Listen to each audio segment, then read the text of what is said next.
నమస్తే BCN news కి స్వాగతం. నా పేరు నీలిమ. ముందుగా ముఖ్యాంశాలు.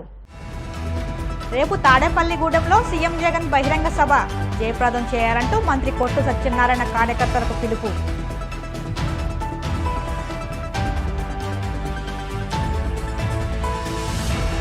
జగన్ ప్రభుత్వంపై మాజీ మంత్రి కన్నా లక్ష్మీనారాయణ విమర్శల దాడి. ప్రజాధనాన్ని పూర్తిగా లూటీ చేశారంటూ తీవ్ర ఆగ్రహం.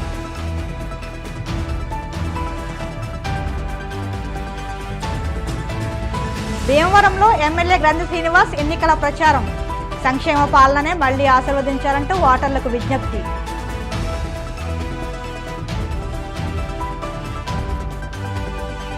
భీమవరం పట్టణంలో జనసేన పార్టీ అభ్యర్థి అంజబాబు ఎన్నికల ప్రచారం. ప్రత్యేక ఆకర్షణగా నిలిచిన సుడిగాలి సుధీర్. తాడేపల్లిగూడెంలో శుక్రవారం ముఖ్యమంత్రి జగన్మోహన్ రెడ్డి మేమంతా సిద్ధం సభలో పాల్గొంటారని రాష్ట్ర ఉప ముఖ్యమంత్రి కొట్టు సత్యనారాయణ వెల్లడించారు. పశ్చిమ గోదావరి జిల్లా తాడేపల్లిగూడెం పార్టీ కార్యాలయంలో ఆయన మాట్లాడుతూ సీఎం పర్యటన వివరాలు తెలియజేశారు. ఈ నెల 10వ తేదీ శుక్రవారం మధ్యాహ్నం 2 గంటలకు తాడేపల్లిగూడెంలో ముఖ్యమంత్రి వైఎస్ జగన్మోహన్ రెడ్డి ఎన్నికల ప్రచార సభలో పాల్గొంటారని అన్నారు. పార్టీ నాయకులు, కార్యకర్తలు అధిక సంఖ్యలో పాల్గొని బహిరంగ సభను జయప్రదం చేయాలని కోరారు. 13వ తారీఖు పోలింగ్ జరగబోతా ఉంది. రాష్ట్రంలో ఎన్నికల ప్రచారం మనమంతా కూడా ముమ్మరంగా కార్యకర్తలందరూ ప్రతి గ్రామంలోనూ ప్రతి వార్డులోనూ జరుగుతూ ఉంది. అందరూ కూడా ఇక్కడున్న మిత్రులు, కాంగ్రెస్ పార్టీ అభిమానులు, కార్యకర్తలందరూ కూడా ముఖ్యమంత్రి గారు రావాలి, మన నియోజకవర్గంలో ముఖ్యమంత్రి గారి మీటింగ్ ఏర్పాటు చేయాలని కోరారు. నేను ముఖ్యమంత్రి గారిని రిక్వెస్ట్ చేస్తే 10వ తారీఖున మధ్యాహ్నం 2 గంటలకి రావడానికి ఆయన ఒప్పుకున్నారు. దీన్ని ఈ ముఖ్యమంత్రి గారి సభని మేమంతా సిద్ధం అంటూ పెద్ద ఎత్తున విజయవంతం చేయడానికి ప్రతి ఒక్కరు కూడా ఉత్సాహంగా పాల్గొని మన గ్రామాల నుంచి ముఖ్యమంత్రి గారిని చూడాలని, అటువంటి మహానుభావుడు ఒకసారి చూసి వెళ్ళాలని, ఈ ఎన్నికల్లో ఆయన మన ఉత్సాహపరచాలని ప్రతి ఒక్కరు కోరుకుంటున్నారు. కాబట్టి 10వ తారీఖున జరగబోయే మీటింగ్కి, సీఎం గారి మీటింగ్ని విజయవంతం చేయడానికి వేలాదిగా తరలి రావాలని మన కార్యకర్తలని, అభిమానుల్ని, నియోజకవర్గ ప్రజలందరినీ కూడా హృదయపూర్వకంగా ఆహ్వానిస్తారు. ప్లేసు పోలీసు ఐలాండ్ సమీపంలో ఉంటుంది. దగ్గరలోనే మరి మధ్యాహ్నం 2 గంటలు కాబట్టి అక్కడ భోజన ఏర్పాట్లు కూడా వర్కింగ్ లంచ్ అరేంజ్ చేస్తుందని కూడా తెలియజేస్తారు. జగన్ది సంక్షేమ ప్రభుత్వం కాదని సంక్షేమ ప్రభుత్వమని ఎన్డీఏ కూటమి ఎమ్మెల్యే అభ్యర్థి కన్నా లక్ష్మీనారాయణ పేర్కొన్నారు. ప్రజల ధనాన్ని దోచుకున్నారంటూ తీవ్ర స్థాయిలో మండిపడ్డారు. ఇంటింటికి వెళ్లి కరపత్రాలు పంచి ఎన్నికల మేనిఫెస్టో గురించి తెలియజేశారు. పల్నాడు జిల్లా సత్తెనపల్లిలో ప్రత్యర్థుల చేతిలో గాయపడిన వారిని పరామర్శించారు. ఓటమి భయంతో అరాచకాలు సృష్టించి భయభ్రాంతులను చేయాలనేటువంటి ఒక ప్రయత్నం మొదలుపెట్టారని, వీళ్ళు భయపడే వాళ్ళు ఎవరు లేరు ఇక్కడ. ఎందుకంటే ఓటింగ్ సక్రమంగా ఉంది కాబట్టి సమయాన్ని పాటించి ఎన్నికలు చేయాలనేటువంటి ఉద్దేశంతో మరి ఎన్నికలు సక్రమంగా సజావుగా సాగాలని చేసుకుంటున్నాం. దౌర్జన్యానికి పాల్పడాలి, ఎన్నిక చెడగొట్టాలి అనేటువంటిదే లక్ష్యంగా పెట్టుకున్నారు. ఎందుకంటే ఓడిపోతున్నాం అనేటువంటిది ఒకటి అర్థమైంది. మొన్న జరిగినటువంటి పోస్టల్ బ్యాలెట్స్ కానీ, ఇవాళ జరిగినటువంటి పోలింగ్ కానీ, ఇక పూర్తిగా ప్రభుత్వమే ఇంటికి పోతుంది అనేటువంటిది ఒకటి అర్థమై ఇటువంటి అరాచకాలకు పాల్పడుతున్నారు. మొదటి నుంచి చెప్తున్నాం, ఇది ఒక అరాచక ప్రభుత్వం అనేటువంటి మాట. ఈ అరాచక శక్తుల్ని ఖచ్చితంగా మేము వస్తే కట్టడి చేస్తామని చెప్పేసి సందర్భం. సంక్షేమ పథకాలు ప్రవేశపెట్టి 99% అమలు చేసిన జగన్మోహన్ రెడ్డితోనే అభివృద్ధి సాధ్యమని భీమవరం నియోజకవర్గ ఎమ్మెల్యే అభ్యర్థి గ్రంథి శ్రీనివాస్ పేర్కొన్నారు. పశ్చిమ గోదావరి జిల్లా భీమవరం మండలంలోని గొల్లవాణితిప్ప, దిరుసుమర్రు, యనమదూరు గ్రామాల్లో గ్రంథి శ్రీనివాస్ బుధవారం ఎన్నికల ప్రచారం నిర్వహించారు. ఈ సందర్భంగా ఆయన మాట్లాడుతూ కుటుంబంలో ప్రతి ఒక్కరికి మేలు జరిగేలా అనేక సంక్షేమ పథకాలను అమలు చేశారని అన్నారు. ముఖ్యమంత్రి జగన్మోహన్ రెడ్డిని ఎదుర్కోలేమని భయపడ్డ చంద్రబాబు అన్ని పార్టీలతో కలిసి కూటమిగా ఏర్పడి ఎన్నికల్లో పోటీ చేస్తున్నారని, అయినప్పటికీ ప్రజలంతా వైసీపీకి అండగా ఉన్నారని అన్నారు. జరగబోయే ఎన్నికల్లో ఎమ్మెల్యేగా తనను, ఎంపీగా గూడి రుమబాలను గెలిపించాలని ఆయన కోరారు.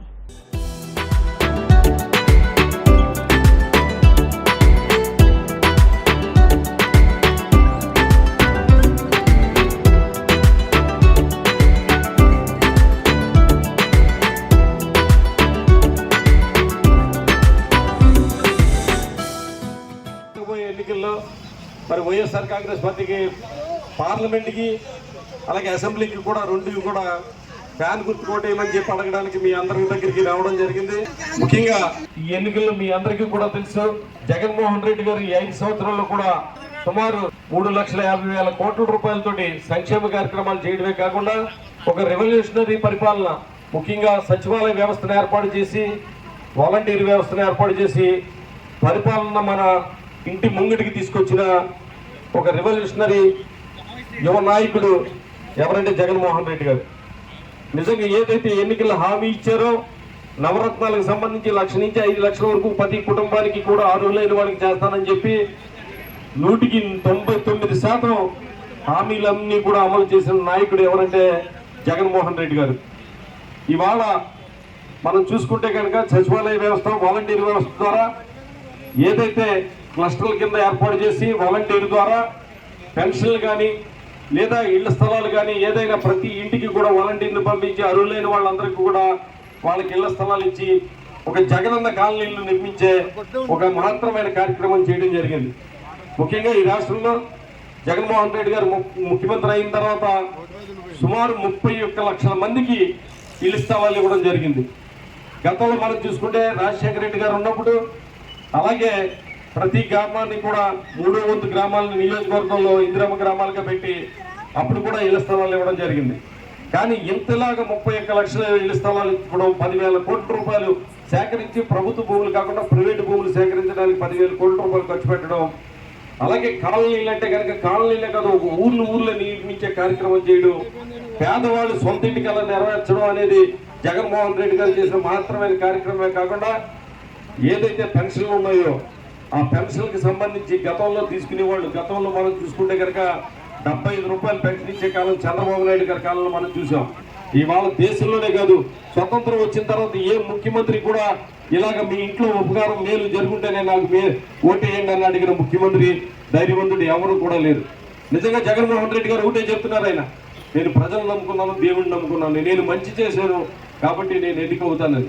ఇవాళ అక్క చెల్లెమ్మలు కానీ అవ్వతాతలు కానీ అలాగే రైతన్నలకు సంబంధించి రైతు భరోసా కేంద్రాలు ఏర్పాటు చేసి రైతు భరోసా కేంద్రాల్లో భూసార పరీక్షలు చేసి ఆ భూసార పరీక్షలే కాకుండా వాళ్ళకి నాణ్యమైన విత్తనాలు ఇవ్వడమే కాకుండా వాళ్ళకి సంబంధించిన ఎరువులు కానీ పురుగుల మందులు కానీ కల్తీ లేని పని అందించడమే కాకుండా వాళ్ళకి అందరికీ గిట్టుబాటు ధర వచ్చే విధంగా ఇలాగ అనేక కార్యక్రమాలు. ముఖ్యంగా ఆరోగ్యశ్రీ గురించి చూసుకుంటే కనుక మనకి 1,00,000 నుంచి 5 లక్షల వరకు ఉన్న ఆరోగ్యశ్రీని ఇవాళ 25 లక్షల రూపాయల దాకా పెంచి కిడ్నీ ట్రాన్స్ప్లాంటేషన్ లాంటి ఆపరేషన్లు కూడా ఆరోగ్యశ్రీలో వైద్యం చేయించుకునే సౌకర్యం కల్పించడం జరిగింది. అంతేకాకుండా 1000 వ్యాధులు ఉంటే ఆరోగ్యశ్రీలో దాన్ని 3,500 వరకు కూడా పెంచడం జరిగింది. అలాగే మనం చూసుకుంటే కనుక నాడు నేడుల్లో స్కూళ్ళన్నీ కూడా అభివృద్ధి చేసి ఏదైతే తమ పిల్లలు బాగా ఉన్నతమైన చదువులు చదివించుకోవాలి, ఇంగ్లీష్ మీడియంలో చదివించుకోవాలని కాయి కష్టం చేసి రాత్రనక పగలనక కష్టపడ్డ వాళ్ళు పూట తిన్నా తినకపోయినా కూడా వాళ్ళ పిల్లల్ని కాలేజీల్లో చదివించడానికి ఫీజులు కట్టడం కోసమే తమ శ్రమనంతా కూడా చెమటొచ్చిన డబ్బునంతా కూడా ఆ కాన్వెంట్లకి దోషిపెడుతూ ఉంటే ఇవాళ ప్రభుత్వ పాఠశాలలన్నింటినీ కూడా అభివృద్ధి చేసి ఇంగ్లీష్ మీడియం ప్రవేశపెట్టి అక్కడ డ్రింకింగ్ వాటర్ పెట్టి అలాగే జగనన్న గోరుముద్ద అనే 5 రోజులు మనం ఏదైతే మధ్యాహ్న భోజన పథకం పెడతామో దాన్ని 5 రోజులు కూడా పిల్లలు ఇష్టపడేటట్టు తినేటట్టుగా 5 రకాల మెనూలు పెట్టడమే కాకుండా వాళ్ళ స్కూల్ బ్యాగు అలాగే వాళ్ళ పుస్తకాలు వాళ్ళకి సంబంధించిన యూనిఫామ్ ఒక ముఖ్యమంత్రి అయ్యుండి ఆయన స్వయంగా సెలెక్ట్ చేసి ఆ పిల్లలకి అందించడమే కాకుండా స్కూల్ని అభివృద్ధి చేయడమే కాకుండా మన పిల్లలకి విద్యను ఒక సంపదగా అందించాలని అలాగే వైద్యానికి ప్రభుత్వమే బాధ్యతగా ఉండాలని చెప్పి విద్య వైద్యము అలాగే రైతులకు సంబంధించి ఇలాగ అనేక సంక్షేమ కార్యక్రమాలు చేసుకుంటూ పేదరికం పోవాలి ఈ రాష్ట్రంలో అని చెప్పి చేస్తున్న జగన్మోహన్ రెడ్డి గారి కోసం మీరందరూ కూడా మరొకసారి మనం 2 ఓట్లు కూడా ఎమ్మెల్యే ఎంపీ 2 ఓట్లు కూడా ఫ్యాన్ గుర్తు మీద ఓటేసి గెలిపించి ఏదైతే ఈ నవరత్నాలకు సంబంధించిన కార్యక్రమాలన్నీ కూడా ఏదైతే నవరత్నాలు ప్లస్ అని మరి మన మేనిఫెస్టో విడుదల చేసామో గతంలో ఏదైతే చేతికి సంబంధించి మనకి అలాగే ఆసరాకి సంబంధించి 18,750 రూపాయలు ఇస్తున్నామో 4 సంవత్సరాల్లో 75,000 రూపాయలు ఇవ్వడం జరిగింది. మళ్ళీ దాన్ని 1,50,000 పొడిగించడం జరిగింది. ఏదైతే 45 సంవత్సరాలకి పెన్షన్ తీసుకుంటున్న మహిళలందరూ కూడా మళ్ళీ ఇంకొక 4 సంవత్సరాలు 75,000 రూపాయలు పెన్షన్ తీసుకునే అవకాశం కల్పించడం జరిగింది. అలాగే అమ్మఒడిని పెంచడం జరిగింది. ఇలాగే మళ్ళీ ఇళ్ల స్థలాలు అనేది జగన్మోహన్ రెడ్డి గారు ముఖ్యమంత్రిగా ఉన్నంత కాలం కూడా కంటిన్యూగా ఇచ్చే కార్యక్రమం జరుగుతుందని కూడా స్పష్టంగా హామీ ఇవ్వడం జరిగింది. కొనసాగాలంటే కనుక ఈ సంక్షేమ కార్యక్రమాలు కొనసాగాలంటే కనుక తప్పనిసరిగా మళ్ళీ జగన్మోహన్ రెడ్డి గారిని పెట్టి మనం గెలిపించుకోవాలి. నర్సాపురం నియోజకవర్గ ఉమ్మడి బీజేపీ ఎంపీ అభ్యర్థి భూపతిరాజు శ్రీనివాస వర్మ, ఉమ్మడి ఎమ్మెల్యే జనసేన పార్టీ అభ్యర్థి బొమ్మడి నాయకర్లు విస్తృత ప్రచారం నిర్వహిస్తున్నారు. ఎన్నికల ప్రచారంలో భాగంగా పశ్చిమ గోదావరి జిల్లా నర్సాపురంలో మత్స్యకారులతో ఆత్మీయ సమావేశం నిర్వహించారు. ఈ ప్రచారంలో ముఖ్య అతిథులుగా పాల్గొన్న బీజేపీ ఎంపీ అభ్యర్థి భూపతిరాజు శ్రీనివాస వర్మ మాట్లాడుతూ వచ్చే ఎన్నికల్లో కూటమి విజయానికి దోహదం చేయాలని పిలుపునిచ్చారు. కూటమి తరపున నర్సాపురం ఎంపీ అభ్యర్థిగా తాను, ఎమ్మెల్యేగా అభ్యర్థిగా బొమ్మడి నాయకర్లను గెలిపించాలని పిలుపునిచ్చారు.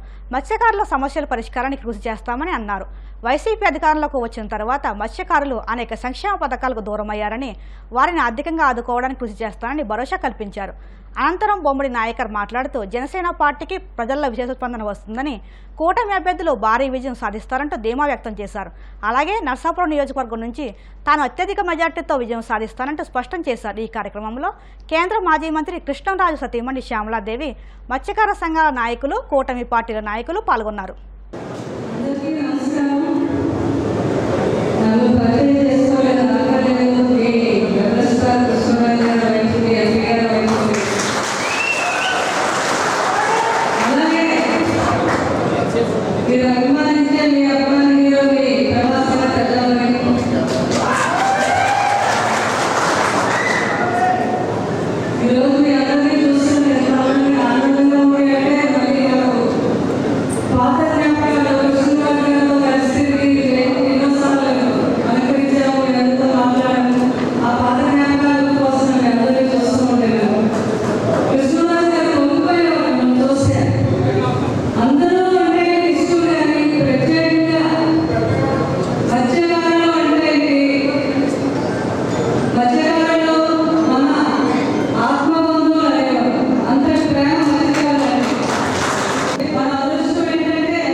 ఎందుకు కావాలి అనుకున్నామంటే అందరికీ తెలుసు.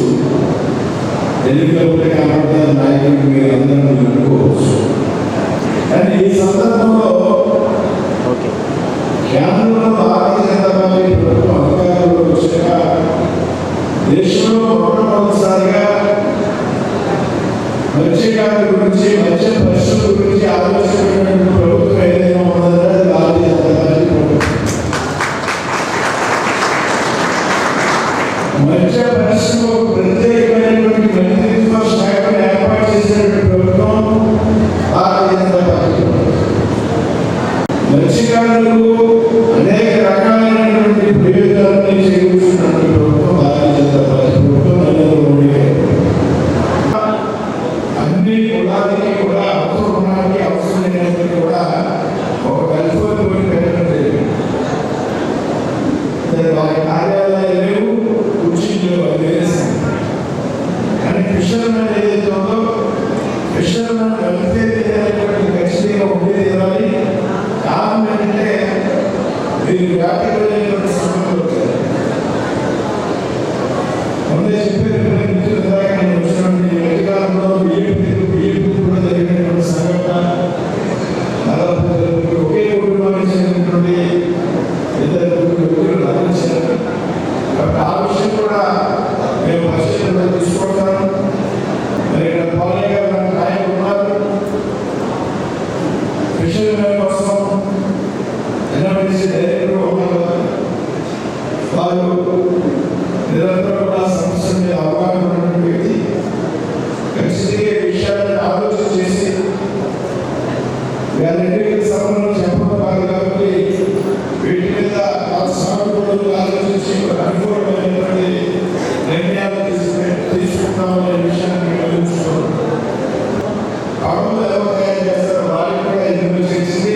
ఇప్పుడు ఎవరైతే వాళ్ళతో తయారు చేస్తారో వారిని కూడా ఈ 18